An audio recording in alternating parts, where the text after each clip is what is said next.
आज N24 plus news presents मेडी talk show में आपका बेहद दिल से स्वागत है।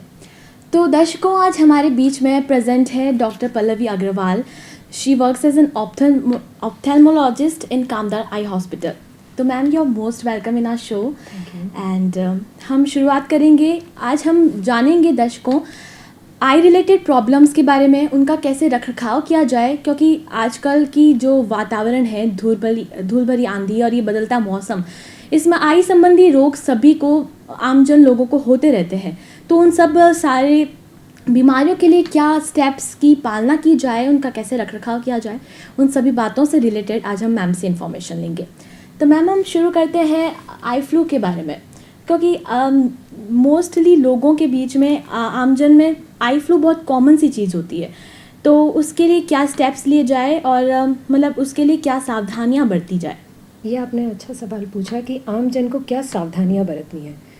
आई फ्लू एक कम्युनिकेबल डिसीज़ है जो मोस्ट कॉमनली बच्चों में आजकल ज़्यादा फैल रही है, क्योंकि बच्चे आपस में बात करते हैं तो टच भी करते हैं, छूते भी हैं। और आई फ्लू एक वायरल इन्फेक्शन है तो वो छूने से फैलता है, देखने से नहीं फैलता। और लोगों में ये भ्रांति ज़्यादा है कि आई फ्लू देखने से फैलता है, इसलिए काला चश्मा लगाएंगे तो वो नहीं फैलेगा, पर ऐसा नहीं है।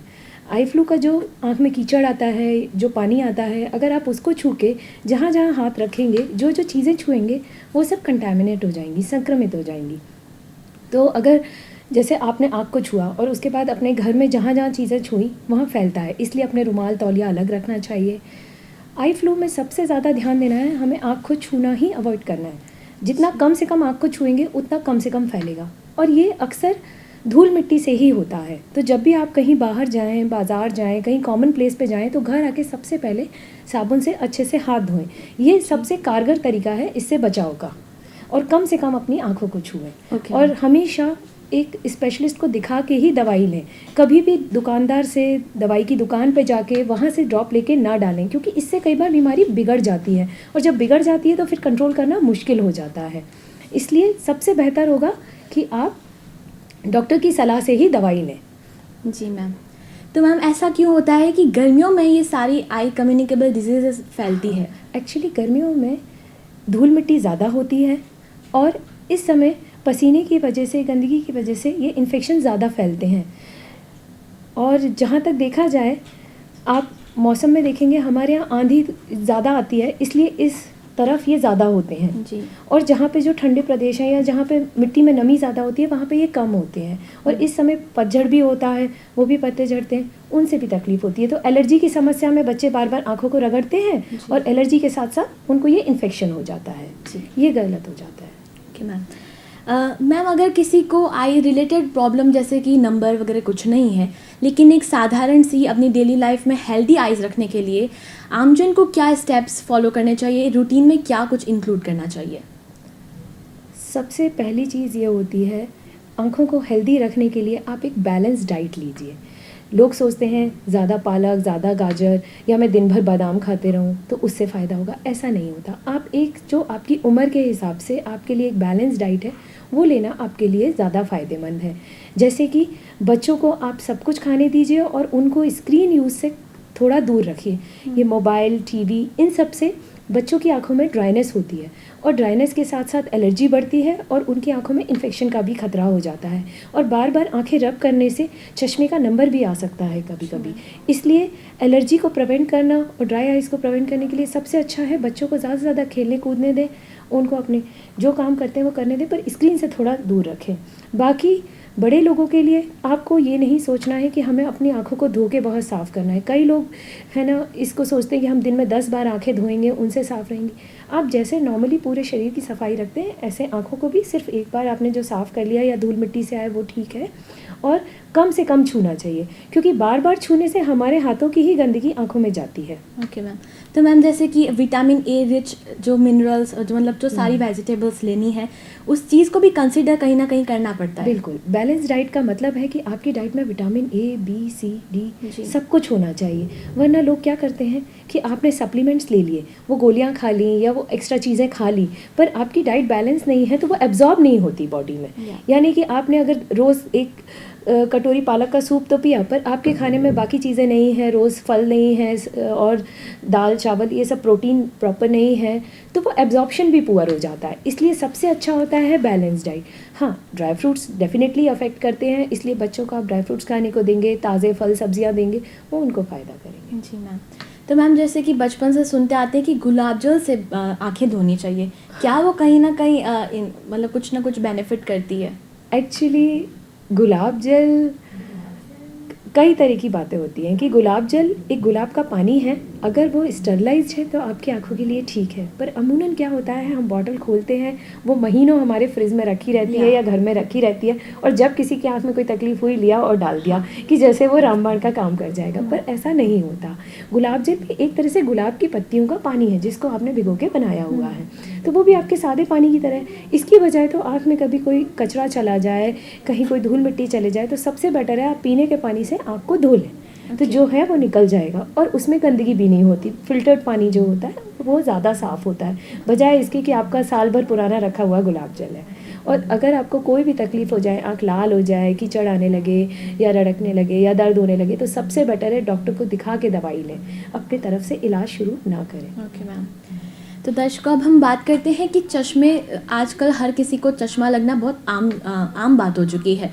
तो उस चश्मे लगने से किन्हीं लोगों की जॉब्स नहीं लग पाती, जैसे कि किसी को सिविल डिफेंस सर्विसेज में, आर्मी में ज्वाइन करना होता है, तो सबसे बड़ी अड़चन उनका चश्मा बन जाता है। तो इस चश्मे नहीं लगे, इसके लिए क्या हम तरीके अपनाएं? चश्मा जो नंबर आता है आँख में, वो आँख की बनावट की वजह से आता है। मोर देन 80% पीपल जिनको मायोपिया या हाइपरमेट्रोपिया होता है, जो बच्चों में चश्मा लग जाता है या बड़ों में, कि हम अभी तक तो सही देख रहे थे, अचानक से चश्मे का नंबर आ गया, वो आपकी आई बॉल का साइज़ होता है। यानी कि आपकी शरीर की बनावट है।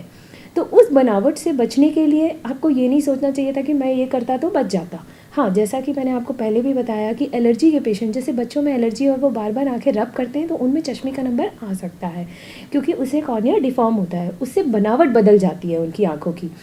और एक बार अगर चश्मे का नंबर आ गया तो हम 18 साल तक की उम्र तक उसमें सिर्फ चश्मा पहनाना ही सबसे अच्छा उपाय है कि जो नज़र है, जो रोशनी है आँख की, वो बनी रहे। अगर आप चश्मा नहीं पहनाएंगे, लापरवाही बरतेंगे, तो वो रोशनी धीरे धीरे कम हो जाएगी, क्योंकि शरीर बढ़ रहा है, आप इस्तेमाल नहीं करेंगे आँखों को, तो आँखें भी कम ही काम करेंगी। और एक बार 18 साल की उम्र के बाद, जैसा कि आपने बताया कि डिफेंस है, रेलवेज़ हैं, एविएशन है, इन सब इंडस्ट्रीज़ में विज़न क्वालिटी बहुत अच्छी चाहिए, सिर्फ 6 नहीं, उनका कॉन्ट्रास्ट सेंसिटिविटी एक्यूटी सब कुछ बहुत अच्छा होना चाहिए। तो उसके लिए सबसे अच्छी चीज़ यही है कि आप पहले से जो चश्मे का नंबर है उसे रेगुलरली पहने कि वो मेंटेन रहे, और आफ्टर 18 ईयर्स आप लेसिक करवा सकते हैं। या और भी कई प्रोसीजर, बेसिकली एक सर्जिकल प्रोसीजर के ज़रिए हम आपकी आँख की बनावट को थोड़ा बदल देते हैं और चश्मे का नंबर हट जाता है। जी दर्शकों, अब जैसे कि मैम ने अपने इस आंसर के अंदर लेसिक शब्द का इस्तेमाल किया, तो हम मैम से पूछना चाहेंगे कि मैम लेसिक होता क्या है? लेसिक एक सर्जिकल प्रोसीजर है जिसमें हमारे पास आजकल, जैसे आपने सुना है कि सब जगह लेज़र का यूज़ होता है, तो हमारी मेडिकल फील्ड में भी लेज़र से हम काफ़ी सारी चीज़ें करते हैं। जब तक लेज़र नहीं था तब तक लेसिक या फिर और दूसरी तरीके होते थे चश्मा हटाने के लिए, उसमें लेसिक नहीं होता था। तब क्या होता था कि हम आई बॉल की शेप को चेंज करने के लिए उसमें कई जगह इंसिजन दे के या कुछ ना कुछ इस तरह की प्रोसीजर्स करते थे कि उसका शेप चेंज हो जाए और आपका चश्मे का नंबर कम हो जाए। लेसिक के आ जाने से ये सुविधा हो गई है कि आप बिल्कुल प्रिसाइज एग्जैक्टली जो नंबर है वो हटा सकते हैं और गारंटी से हटा सकते हैं कि वो चला जाएगा। इसमें यह होता है कि आपकी छोटी सी प्रोसीजर होती है, ओपीडी प्रोसीजर की तरह किया जाता है। आपका जो भी चश्मे का नंबर है वो हटाने की अगर आपकी आँख में कैपेसिटी है, आपकी कॉर्निया की थिकनेस है इतनी, तो लेसिक हो सकता है, नहीं तो और भी प्रोसीजर्स हैं। लेसिक का नाम एक थोड़ा सा ब्रांड नेम जैसा हो गया है, अदरवाइज़ काफ़ी सारी प्रोसीजर्स होती हैं, इनको रिफ्रैक्टिव सर्जरीज़ कहते हैं हम लोग। तो रिफ्रैक्टिव सर्जरी से आप कोई भी चश्मे का नंबर है, चाहे बच्चों का जो सिलेंडर का नंबर छोटी उम्र से आ जाता है, मायोपिया है, हाइपरमेट्रोपिया है, इनफैक्ट जो बड़े लोगों में प्रेसबायोपिया, जो 40 साल के बाद चश्मे का नंबर आता है और उनको भी हटवाना पड़े, तो उसकी भी सुविधा हम लेज़र से कर सकते हैं। तो रिफ्रैक्टिव सर्जरी वो सब प्रोसीजर्स हैं जिनसे चश्मे का नंबर हटाया जाता है। Okay ma'am. तो फिर लेसिक में कुछ एज तो आपने बता दी कि 18 के बाद हो पाएगा, क्योंकि उस समय तक लोगों की मतलब जो 18 एज तक आई डेवलप नहीं हो पाती, उसके सारी जो शेप्स वगैरह है। तो इसकी कुछ मतलब सेफ्टी इश्यूज कुछ है, कुछ जैसे साइड इफ़ेक्ट्स? साइड इफ़ेक्ट्स की बजाय मैं ये कहूँगी कि सेफ्टी इश्यूज़ है कि अगर आप लेसिक करवाते हैं तो उसके बाद आपको थोड़ा सा ये ध्यान रखना है कि फ्यूचर में जब भी आपकी आंख में कोई भी इन्फेक्शन हो जाए तो तुरंत अपने डॉक्टर से मिलें, उसको नज़रअंदाज ना करें। आज से आपने 10 साल पहले भी लेसिक कराया पर आज कोई इन्फेक्शन हो गया तो नज़रअंदाज ना करें, उसको हल्के में ना लें, ज़रूर दिखाएं। दूसरा, कभी कभी जैसा कि आपने कहा कि 18 इयर्स तक आई डेवलप हो गई, बट एजिंग तो कंटिन्यूस प्रोसेस है, वो तो रुकती नहीं है। तो आगे जाके हो सकता है कि मामूली सा चश्मे का नंबर आपका दोबारा आ जाए। तो इसके लिए परेशान होने की ज़रूरत नहीं होती है, वो भी आगे प्रोसीजर से हटा सकते हैं। और जहाँ तक ये बात रही कि कुछ जॉब प्रोफाइल्स में आपको ध्यान रखना होता है, तो कोई डायरेक्ट इंजरी से अपनी आइज़ को प्रिवेंट करना चाहिए। जैसे स्पोर्ट्स पर्सन है, उनके लिए ज़रूरी भी है लेसिक, क्योंकि वो चश्मा लगा के अपने काम नहीं कर सकते, पर इंजरी से थोड़ा सा प्रोटेक्शन रखना होता है। और कभी भी इंजरी हो जाए तो इमीडिएट कंसल्ट करना चाहिए। Okay ma'am. मतलब लेसिक एक परमानेंट सोल्यूशन तो नहीं है, क्योंकि एजिंग के साथ कुछ ना कुछ होगा, लेकिन इससे एक बार की चश्मा हट जाएगा और काफ़ी लॉन्ग टर्म प्रोसेस, मतलब लॉन्ग टर्म परमानेंट ही होता है, ऐसा नहीं है कि हमेशा आएगा सब में। Okay. पर देखिए 100% प्रोसीजर सक्सेस होना, ये मैं इसलिए नहीं कह सकती कि हमारी बॉडी जो है वो 100% हमारे 2+2 4 की तरह नहीं चलती है, ये बदलती रहती है। तो किसी को चश्मा आ जाए तो उसको घबराना नहीं चाहिए कि मुझे क्यों आ गया। हो सकता है आज आपने लेसिक कराया, चश्मे का नंबर हट गया और आज से 20 साल बाद 25 साल बाद आपको मामूली नंबर आ गया, तो उसके लिए परेशान होने की ज़रूरत नहीं है। ये नॉर्मल हमारी बॉडी की ग्रोथ होती है, उसकी वजह से आ जाता है। और काफ़ी सारे कारण होते हैं, जैसे आपने अगर 20 साल की उम्र में 25 साल की उम्र में लेसिक कराया, पर आपको 40 ईयर्स के बाद नज़दीक का चश्मा आने लगा, तो उसके लिए परेशान होने की ज़रूरत नहीं है, वो सभी को आता है। या मोतियाबिंद बनने लगा और उसकी वजह से चश्मे का नंबर आया, तो भी कोई घबराने की बात नहीं है, उसके लिए भी इलाज होता है। ओके। तो मैम इसमें ऐसा कुछ लिमिट क्या होती है डायप्टर्स की, कि मतलब कि माइनस और प्लस में जो डायप्टर्स है आई साइट, उस वही आई साइट वाले लेसिक करा सकते हैं? नहीं, देखिए अकेले डायप्टर से फ़र्क नहीं पड़ता। एक पर्टिकुलर इंसान में उसका कॉर्निया कैसा है, उसकी आई में कितना नंबर है, क्योंकि आपने अगर आज कहा कि 5 डायप्टर या 6 डायप्टर का नंबर है, हटाना है, पर आपका कॉर्निया उस हिसाब से नहीं है, तो आप बोलो कि नहीं दूसरे पर्सन का तो जब उसका 5 नंबर का चश्मा था वो हट गया और मेरा क्यों नहीं हटा। तो उसके लिए लेसिक नहीं, फिर दूसरे प्रोसीजर्स होते हैं, PRK होता है, और जिनका नंबर बहुत ज़्यादा होता है उनके लिए ICLs होते हैं। तो काफ़ी सारी अलग अलग प्रोसीजर्स होती हैं, इसलिए आपकी आँखों को जाँच करने के बाद ही पता चलता है कि आपके लिए कौन सा कस्टमाइजेशन है, कि ये सिर्फ आपके लिए है। एक चीज़ सबके लिए एप्लीकेबल नहीं होती। Okay, so ma'am we are getting a call, let's see what they are saying. आपके द्वारा डायल किया गया नंबर अभी व्यस्त है।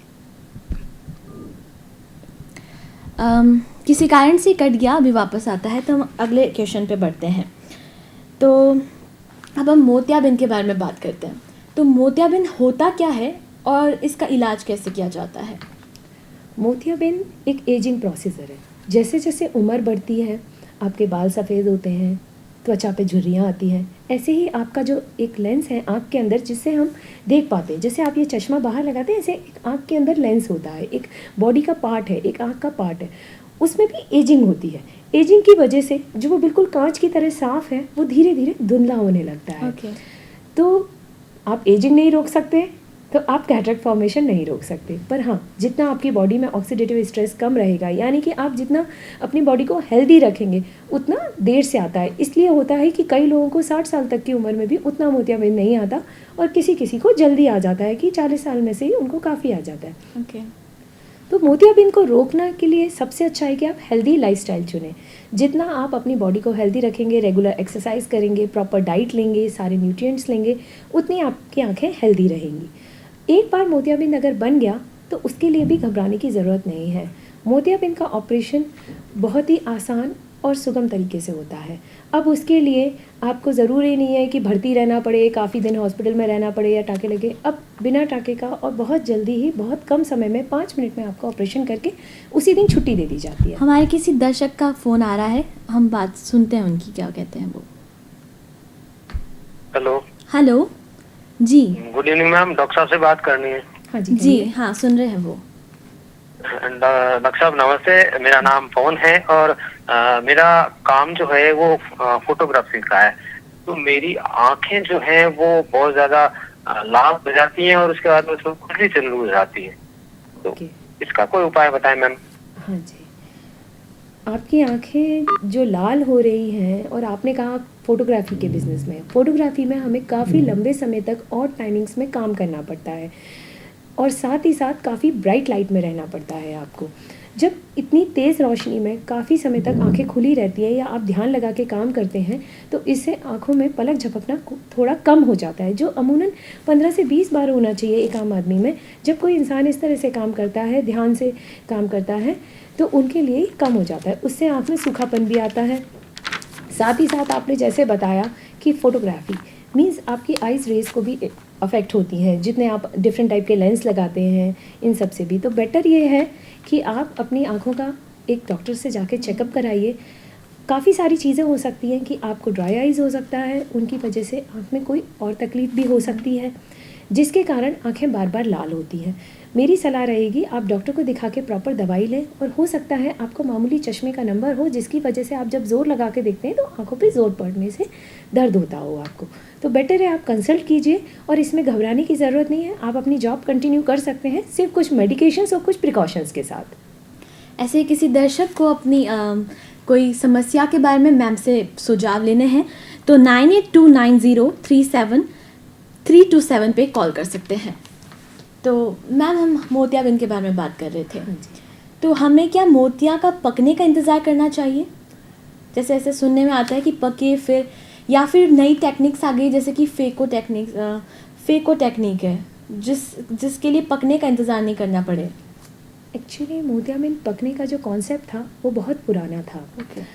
उस समय ये मशीन्स नहीं थी हमारे पास, ऑपरेशन थोड़ा जटिलता से होता था, टाँके भी आते थे आँख में। अभी हम सिर्फ मरीज़ के ऊपर डिसाइड करते हैं। जब मरीज़ चाहता है कि मुझे अपनी आँख से कम दिखाई दे रहा है, मेरी जॉब में दिक्कत आ रही है, मैं अपना काम नहीं कर पा रहा हूँ, हम तब उसका ऑपरेशन करते हैं। इसके लिए ये कोई क्राइटेरिया नहीं है कि नहीं आपका विज़न इतना ड्रॉप हो जाए, आपकी नज़र इतनी कम हो जाए कि जब आपको आसपास की चीज़ें दिखनी कम हो जाए या मोतियाबिंद की सफ़ेदी आंखों में दिखने लग जाए, पक जाए, ऐसा अब कोई क्राइटेरिया नहीं है। अब सिर्फ मरीज़ की खुद की जो ज़रूरत है उसके हिसाब से किया जाता है। आप कभी भी करवा सकते हैं, अब ऐसा कुछ नहीं होता। और इससे जब मोतियाबिंद पक जाए आप तब भी फेको कर सकते हैं, ऐसा कुछ नहीं है। फेको हर तरह के मोतियाबिंद में कर बस सकते एक हैं। और दर्शक का फ़ोन आ रहा है, हम उनसे बात करते हैं। हेलो। हेलो। हाँ जी। हेलो। या हेलो। हाँ, मैं मयूर सानी बोल रहा हूँ पूना से। ओके। हाँ जी, आप मैम से कुछ भी पूछ सकते हैं। मुझे मेरा ऑलमोस्ट 12 आवर्स ऑफ वर्क होता है, I mean software industry. Okay. और मुझे दिन भर 12 आवर्स लैपटॉप के सामने रहना पड़ता है। हाँ। ओके। तो इसका क्या इलाज है? इन द सेंस मुझे हर बार लैपटॉप के सामने मेरे आंखों में स्ट्रेन आता है and I instead of that I am using all kind of healthy foods like carrot, green vegetables. So अगर मुझे ये जानना है कि मुझे अगर still I have to protect my eyes because I can not leave my job because that's my job, I have to see कि मुझे लैपटॉप पे देखना है कॉन्स्टेंटली 12 आवर्स, मुझे मेरा जॉब है। So how can I protect my eyes in spite of having a healthy food also? Okay. जैसा कि आपने बताया कि आपको 12 आवर्स या more than that screen use है आपका, ये हमारे यहाँ बहुत कॉमन प्रॉब्लम है क्योंकि आजकल सभी जगह कंप्यूटर्स हो गए हैं और सभी लोगों को स्क्रीन के सामने ही काम करना होता है। काफ़ी सारी इंडस्ट्रीज़ में मोर देन 16 आवर्स भी उनको काम करना पड़ता है। देखिए, सबसे पहले तो आप अपनी डाइट जो बैलेंस कर रहे हैं वो अच्छी चीज़ है। आप सब कुछ खाइए, परेशान होके मत खाइए कि नहीं आज मैंने ये नहीं खाया तो मेरी आंखों पे ज़्यादा स्ट्रेन आ जाएगा, ऐसा नहीं होता। आप अपनी जो बैलेंस डाइट होती है वो पूरी लीजिए। और जैसा कि आपकी जॉब में है, आपको जॉब नहीं छोड़नी पड़ेगी, आपको कुछ चीज़ों का ध्यान रखना है। इसको हम लोग कॉमन लैंग्वेज में कंप्यूटर विज़न सिंड्रोम कहते हैं। इसके लिए सबसे अच्छा ये है कि आप पहले अपनी स्क्रीन पे एक गार्ड लगाइए। आपके जो चश्मे पे, या आपने कहा एंटी ग्लेयर ग्लासेस पहन लूँ या कुछ ऐसा कर लूँ, उससे इतना फ़र्क नहीं पड़ेगा। पर अगर आपकी अगर एक ही सिस्टम है जिस पे आप रोज़ काम करते हैं, तो आप अपनी स्क्रीन पे गार्ड लगाइए। तो पहले तो रेज़ फ़िल्टर हो जाएंगी। अपनी स्क्रीन को उस सेटिंग में रखिए जो रीडिंग मोड होता है, ब्राइटनेस कम, कॉन्ट्रास्ट कम, इससे आपकी आँखों पे थोड़ा ज़ोर कम पड़ेगा। सेकंड चीज़, आपको एक 20-20-20 रूल होता है, वो फॉलो करना है। इसमें यह होता है, कोशिश कीजिए approximately after every 20 minutes, 20 minute के बाद कम से कम 20 सेकेंड का ब्रेक लीजिए, जिसमें आप 20 फीट से ज़्यादा की दूरी देख सकें। नॉर्मली जब ऑफिस में इंसान बैठा होता है, ऐसा पॉसिबल नहीं हो पाता। तो सबसे अच्छा होता है कि जैसे ही आप अपनी स्क्रीन पे काम करें, फ्रिक्वेंटली अपनी आइज़ ब्लिंक कीजिए। एक हैबिट बनाइए। मैंने पेज स्क्रॉल किया, फ्लिप किया कुछ, अपनी आइज़ को ब्लिंक किया, तो अपना ब्लिंकिंग रेट इम्प्रूव कीजिए, जो कि काम करते वक्त कम हो जाता है। सेकंड चीज़, जैसे ही आधा घंटा करीब आने लगे, आप कोशिश कीजिए अगर आप बाहर उठ के जा सकें और ओपन स्काई, आसमान में देख सकें या खुले में देख सकें तो वो बहुत अच्छा है। और ना देख पाएँ तो अपनी चेयर से थोड़ा सा दूर, जितना दूरी आपके ऑफिस में आप देख सकते हैं वहाँ देखिए। ऐसा कुछ नहीं है कि किसी चीज़ पर फोकस करना है।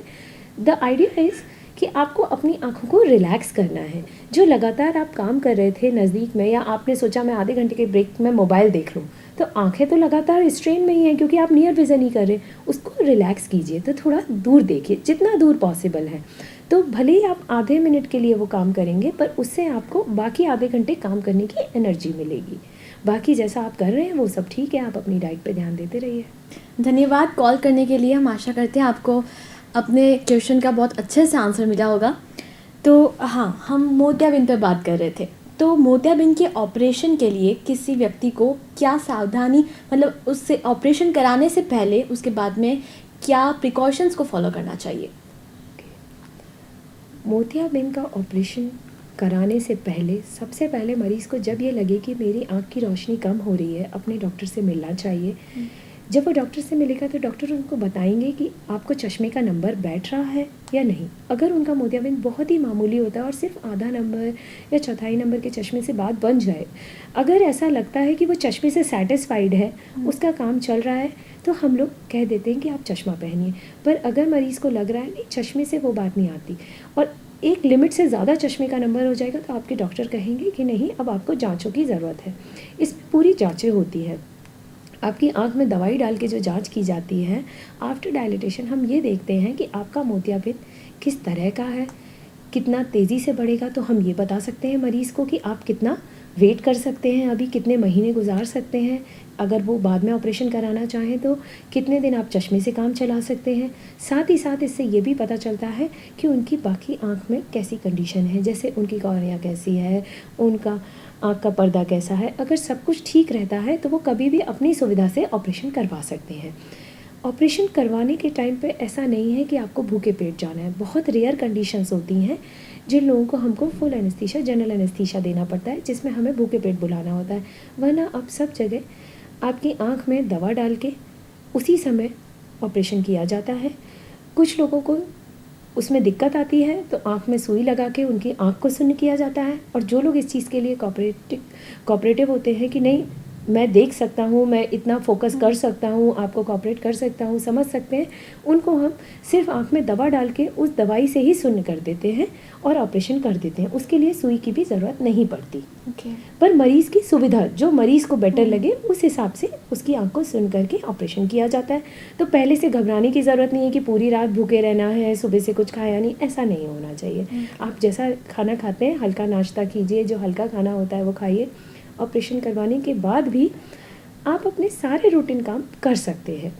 जो फेको होता है, इसमें टाँका नहीं आता, यानी कि इसमें आपको सिर्फ थोड़ा सा धूल मिट्टी से बचाव करना है कि भले ही बहुत छोटा सा चीरा लगता है, पर धूल मिट्टी से बचाव करने से इन्फेक्शन से रोकथाम होती है। ये भी लेज़र से होता है? नहीं, ये लेज़र से नहीं होता। ये एक दूसरी पद्धति है। फेको मीन्स एक तरह का अल्ट्रासाउंड होता है जिसको हमने मॉडिफाई करके अपना फेको प्रोब जनरेट किया है और जिससे हम करते हैं। ये लेज़र नहीं है, पर ये भी एक एडवांस टेक्निक है जिससे ये किया जाता है। तो मोतियाबिंद अंदर ही घोल के और उसमें निकाल लिया जाता है फेको से, इसलिए चीरा बहुत छोटा लगता है। मोतियाबिंद के ऑपरेशन के बाद आप अपने रूटीन सारे काम कर सकते हैं। आपका अगर ऑफिस वर्क है जहाँ धूल मिट्टी नहीं है, आप वहाँ भी जा सकते हैं। सिर्फ 1-2 दिन जब तक आपको कंफर्टेबल लगे। आप अपने डॉक्टर को पहली बार जब दिखाएंगे 1 दिन बाद, 2 दिन बाद, उसके बाद जब आपको लगे कंफर्टेबल तो आप ऑफिस वर्क तो तुरंत शुरू कर सकते हैं। और जहाँ तक बात रही कि जिन लोगों का आउटडोर वर्क है, उनके लिए ये कहा जाता है कि थोड़ा सा 4-5 दिन धूल मिट्टी से परहेज़ करेंगे तो उनके लिए बेटर रहेगा। मेडिकेशन आपको रेगुलरली डालनी होती है, उसका सेट पैटर्न आपके डॉक्टर बताएंगे कैसे डालनी है, कितने दिन डालनी है और कब कब दिखाना है। इसके अलावा खाने पीने में ऐसा कुछ ज़्यादा परहेज़ नहीं है, बस वो चीज़ें हम अवॉइड करते हैं जिनसे खांसी हो। बिकॉज़ खांसी होने से आइज़ का इंट्राओक्यूलर प्रेशर बढ़ता है और उससे ज़ोर पड़ता है, तो इसलिए सिर्फ वो चीज़ें अवॉइड करनी होती है। और बाकी आप अपने रूटीन काम कर सकते हैं। ऐसा नहीं है कि नहीं भाई सबको पतली खिचड़ी देनी है या धुली हुई मूंग देनी है या मसाले नहीं देने, ऐसा नहीं होता। आप अपना जो सादा खाना घर में खाते हैं, घर का खाना खाइए, बाहर का अवॉइड कीजिए और अपनी आँखों को सफाई रखिए। ऐसा ना हो कि धूल मिट्टी जाए, गंदे हाथ लगें, गंदा कपड़ा लगे, वो सब ना कीजिए। बस सफाई का ध्यान रखिए, आपका ऑपरेशन सफल होगा और आप अच्छा देखेंगे। ओके। जैसे कोई बच्चों में जैसे आँखों की डिजीज़ेस होती है, तो जब तक वो 2-3 साल तक बोलना शुरू नहीं करता, तो हम कैसे जानें कि उसकी आई साइट्स प्रॉपर्ली वर्क कर रही है, वो अपने दोनों आँखों से देख पा रहा है? हाँ जी, जब छोटा बच्चा, मान लीजिए जब पैदा होता है हाल का बच्चा, उसकी नज़र नहीं ठहरती। ओके। वो किसी भी एक चीज़ को नहीं देखता, धीरे धीरे वो चीज़ें देखना शुरू करता है। तो इसमें ये चीज़ होती है कि जब आप बच्चे को सबसे पहले खिलौना देते हैं, वो सबसे पहले आपके चेहरे की तरफ देखेगा, पर आपको लगेगा वो देख रहा है, पर उसकी आई साइट फिक्स नहीं होती।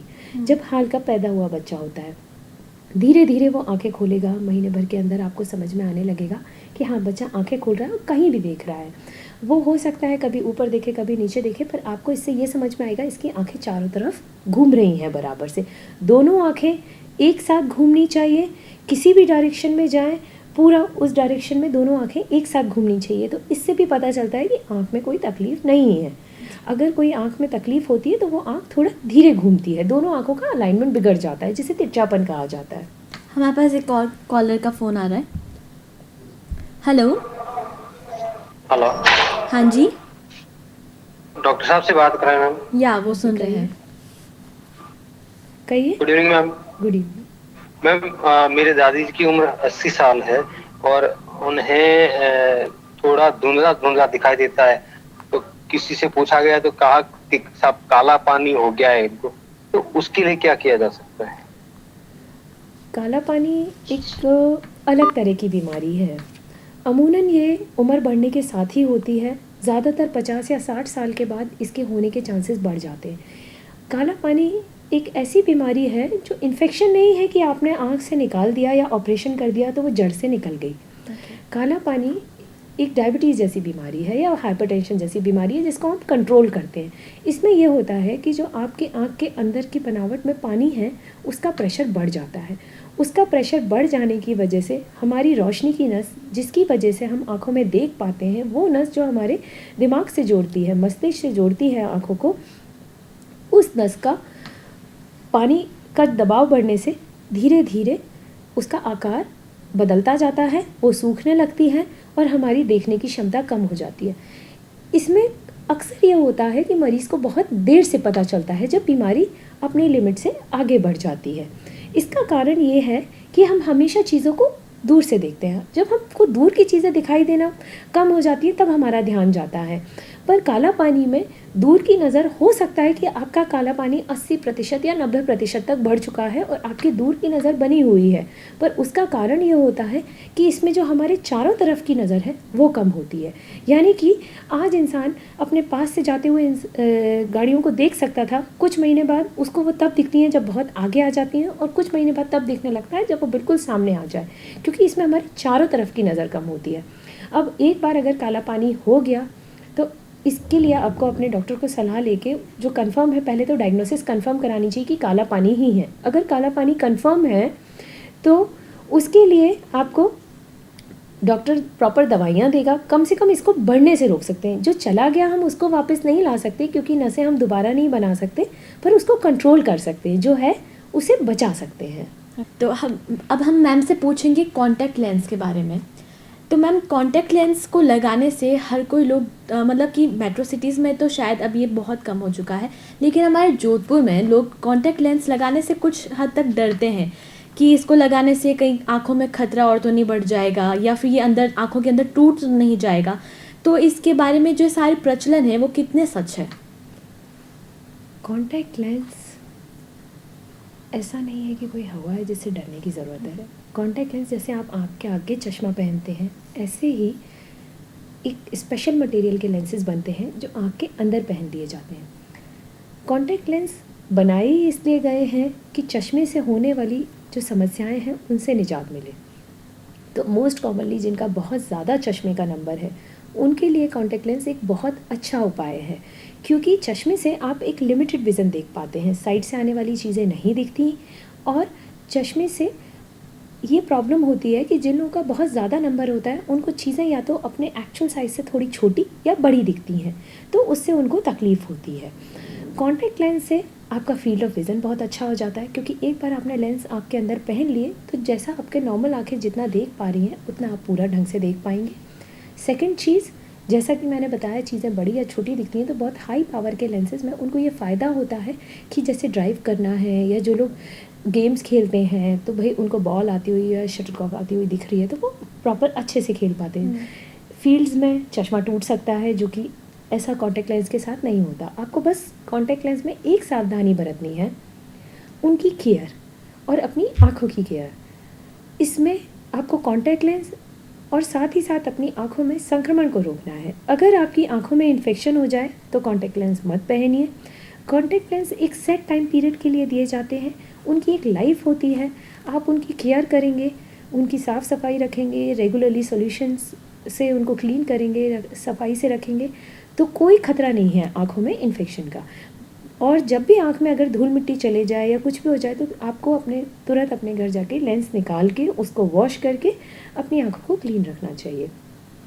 आँखों में कॉस्मेटिक लगाते वक्त ये ध्यान रखिए कि ऐसा कोई कॉस्मेटिक ना यूज़ करें जो डिज़ोल्व होके आँख के अंदर जाए, क्योंकि जितना ज़्यादा डिज़ोल्व होके जाएगा वो आइज़ में डिपॉजिट हो जाएगा। और एक कॉमन चीज़ है, जब लड़कियाँ आजकल हर फील्ड में जा रही हैं तो वो कॉन्टैक्ट लेंस पहन के अगर आई मेकअप करेंगी और उनको हर तरह की कंडीशंस में रहना पड़ता है, गर्मी में, सर्दी में, बारिश में, तो वो जा सकता है। तो बेटर है आप वाटरप्रूफ कॉस्मेटिक्स यूज़ करें।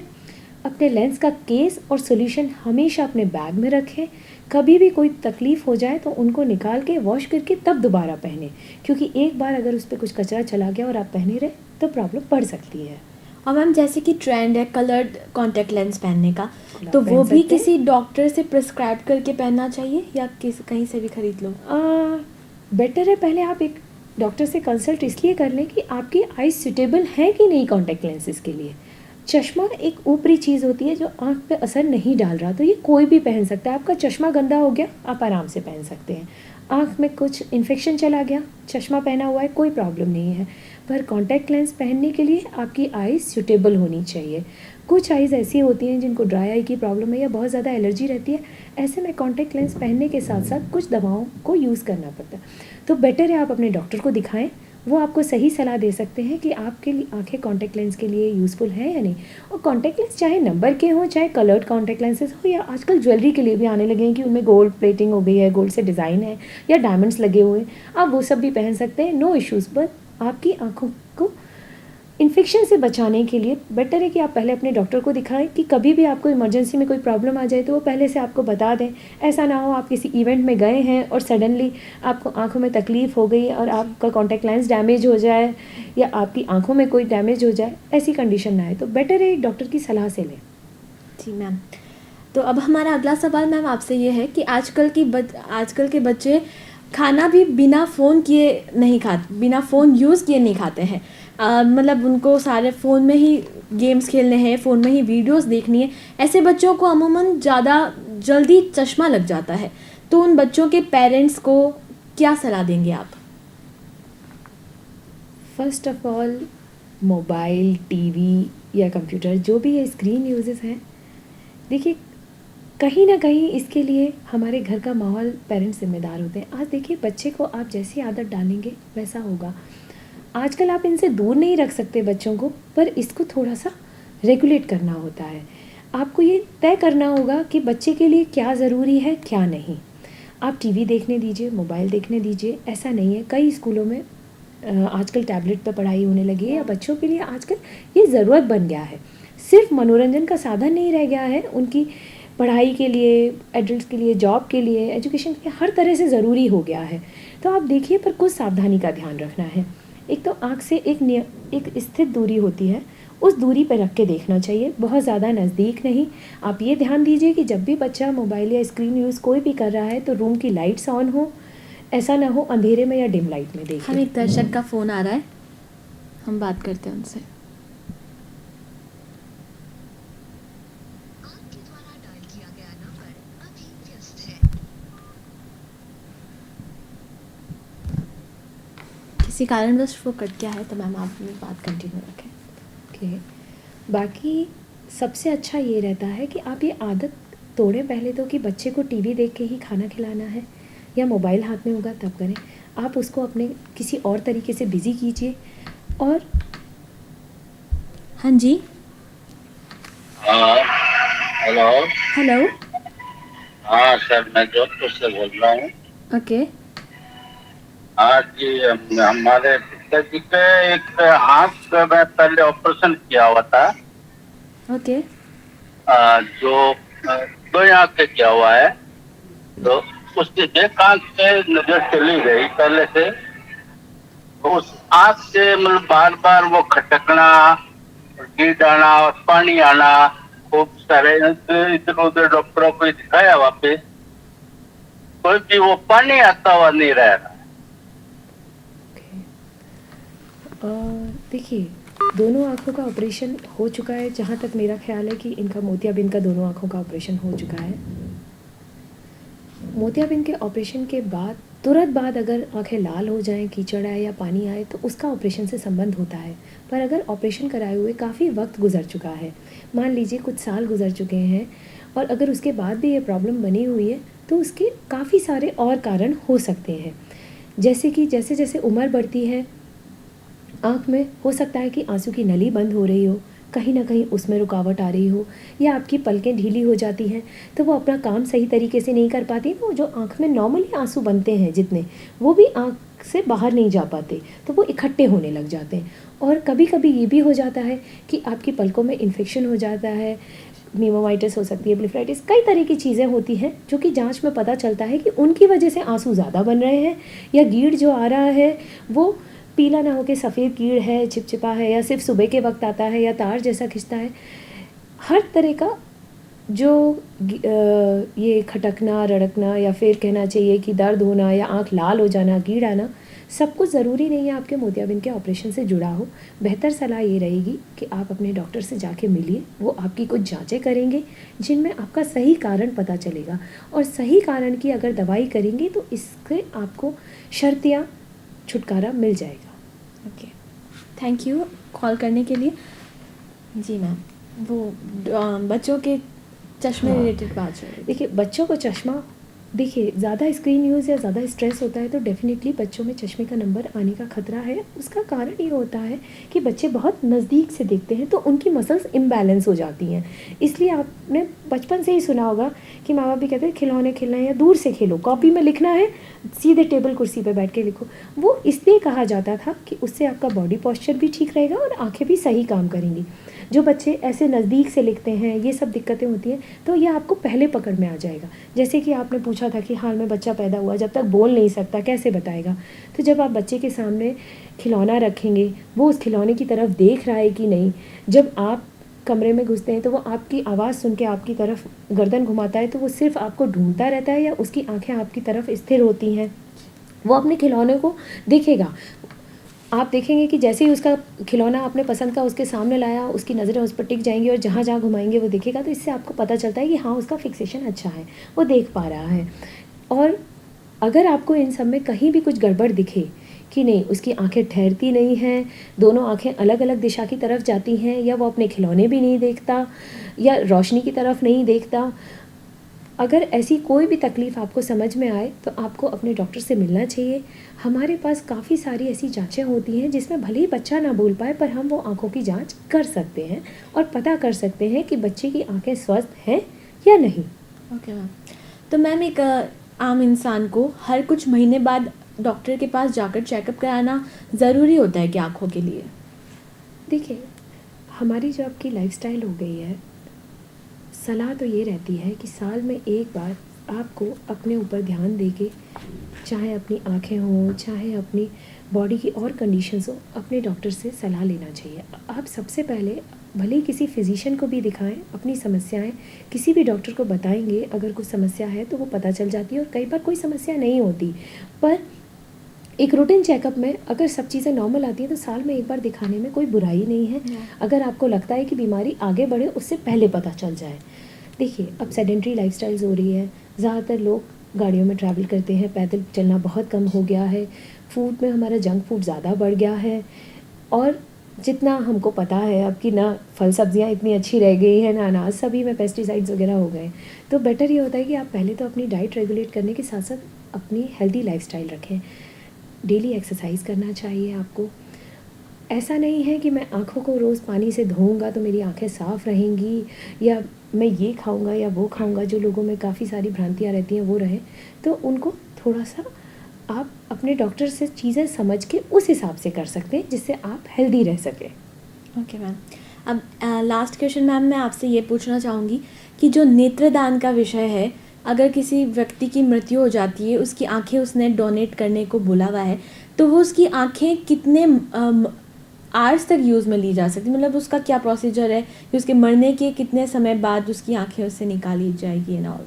देखिए, मृत्यु के तुरंत बाद आपको इन्फॉर्म कर देना चाहिए। अगर आई डोनेशन की इच्छा थी, नेत्रदान की इच्छा थी व्यक्ति की, उसके बाद अगर उसके घर वाले परमिशन देते हैं तभी लिए जा सकता है। अगर जो नेक्स्ट ऑफ किन है, यानी कि जो उसके बाद उनके बेटे हैं, बहू हैं, अगर वो नहीं चाहते तो हम नहीं ले सकते हैं। पहली बात, सबकी सहमति होना ज़रूरी है। इसके लिए सबसे पहले आपको ये करना चाहिए कि मृत्यु के तुरंत बाद पहले पलकें बंद कर देनी चाहिए, क्योंकि अगर वो खुली रह जाती हैं तो कॉर्निया ड्राई हो जाता है। जो आंखें दान की जाती हैं उसमें पूरी आंख नहीं ली जाती है। अच्छा। सिर्फ आंख का जो आपको काला हिस्सा दिख रहा है, जो काला घेरा दिख रहा है, ये गोल, इसी में से लिया जाता है। इसको कॉर्निया कहते हैं। कभी कभी इसके साथ साथ थोड़ा सा स्क्लेरल बटन लिया जाता है। पूरी आंख नहीं निकाली जाती यूजुअली। और इसके लिए भी आप जब आंखें बंद कर देंगे, पलकें बंद कर देंगे, तो वो प्रिजर्व रहेगा। अगर आंखें खुली रह गई या फिर उनमें किसी तरह का संक्रमण हो गया, मिट्टी चली गई, तो वो कॉर्निया लेने लायक नहीं बचता। अब वो आप चाहेंगे भी तो वो जब डोनेशन के लिए जब आपकी टीम आएगी डॉक्टर्स की, तो वो अनफिट हो जाएगा, तो वो किसी के काम नहीं रहेगा। तो सबसे पहली बात आपको ध्यान रखना है कि जैसे ही अगर किसी की इच्छा है तो आप आँखों को बंद कर दें, ठीक है। अगर बहुत ज़्यादा गर्मी है उस जगह पे तो ये करना ज़्यादा अच्छा है कि रुई को पानी में भिगो के बंद आँखों के ऊपर रख दें, कवर कर दें उनको, जिससे वो डैमेज नहीं हो। और तुरंत ही जो आपके नियरेस्ट आई हॉस्पिटल है जहाँ पे आपको डोनेट करना है, वहाँ पे इन्फॉर्म करें, तो उनकी टीम आएगी, वो लेगी। जितना जल्दी इन्फॉर्म करेंगे उतना अच्छा है। फिर भी अगर आपको लगता है कि नहीं भाई, आधा घंटा हो चुका है, 1 घंटा हो चुका है, आप एटलीस्ट इन्फॉर्म कीजिए, उस टीम को आके देखने दीजिए कंडीशन क्या है, क्योंकि टेम्परेचर पे बहुत डिपेंड करता है। जो ठंडे प्रदेश हैं उनमें आप 1 घंटे, 1.5 घंटे, 2 घंटे, डिपेंडिंग ऑन जैसा टेम्परेचर है, जैसी ह्यूमिडिटी है, आप रुक भी सकते हैं। पर जैसे हमारे यहाँ आधे घंटे में भी कॉर्निया सूखने लगता है। तो आपको पहले प्रिकॉशंस लेने हैं और फिर टीम को इन्फॉर्म करना है। हेलो हेलो हेलो जी जी, मैं प्रज्ञा बोल रही हूँ and I want to ask कि आईज पीसी के सामने वर्क करते तो कंटिन्यूअसली आईज वीक होती जा रही है, तो इसके लिए और क्या चीज कर सकते हैं ताकि और वीक नहीं हो? ओके। आइज़ वीक होती जा रही है से मतलब शायद आपका होगा कि चश्मे का नंबर बढ़ता जा रहा है। अगर ऐसा है तो मैं आपसे नहीं पूछ पाई आपकी उम्र कितनी है। एक नॉर्मल एजिंग प्रोसेस भी होती है, जैसे अगर आपको छोटी उम्र में चश्मा लग गया है तो आपकी टीन एज में आपका चश्मे का नंबर थोड़ा तेज़ी से बढ़ेगा, उसके बाद फिर वो सेटल होने लगेगा। फिर उसके बाद वापस से एक और पीक आता है, तब बढ़ना शुरू होता है। तो अगर आपका उम्र के हिसाब से चश्मे का नंबर बढ़ रहा है तो घबराने की बात नहीं है। अगर आपको लगता है कि नहीं, मेरा चश्मे का नंबर हर 2-2 3-3 महीने में बढ़ रहा है, तो बेटर ये होता है कि आप अपने डॉक्टर्स के पास जाइए, उनसे जांचें करवाइए। बहुत सारे कारण होते हैं जिनकी वजह से चश्मे का नंबर तेज़ी से बढ़ता है, तो पहले वो कारण जानने ज़रूरी हैं। अगर आपकी आंखें हेल्दी हैं और साल में एक बार आधा नंबर का चश्मा बढ़ गया या 6 महीने में बढ़ गया आधा नंबर का चश्मा, तो उसके लिए घबराने की ज़रूरत नहीं है। थोड़ी अपनी लाइफस्टाइल पे ध्यान दीजिए, स्क्रीन यूज़ थोड़ा कम, balance diet, exercise, healthy lifestyle हर चीज़ के लिए ज़रूरी है। Thank you for calling, we hope that you got your answer. And ma'am, आपसे बात करके बहुत अच्छा लगा। You gave us so many important and useful information about the eyes. And ma'am, thank you so much for coming to our studio.